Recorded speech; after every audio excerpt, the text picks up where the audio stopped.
بالی would اداکار سیف علی خان نے حملے کے باوجود سیکیورٹی لینے سے انکار کر دیا۔ گزشتہ ماہ ممبئی کے علاقے باندرہ میں سیف علی خان کے اپارٹمنٹ میں ڈکیتی کی واردات ہوئی تھی، جسے اداکار نے مزاحمت کرتے ہوئے ناکام بنا دیا تھا، تاہم اس دوران وہ زخمی بھی ہوئے تھے۔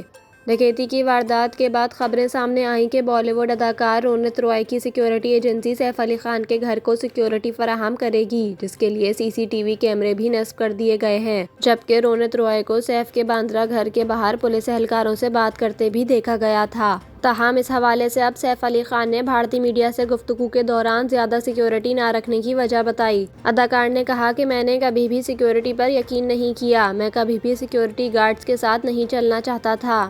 مجھے لگتا ہے کہ یہ میرے لیے ایک ڈراؤنا خواب ہوگا اور میں اب بھی نہیں چلوں گا کیونکہ مجھے نہیں لگتا کہ یہ مجھ پر حملہ ہے۔ کسی بھی خطرے میں نہیں ہوں۔ ہم میں سے کسی کو بھی کسی قسم کا خطرہ نہیں ہے۔ یہ ایک غلطی ہے جو ہوئی ہے۔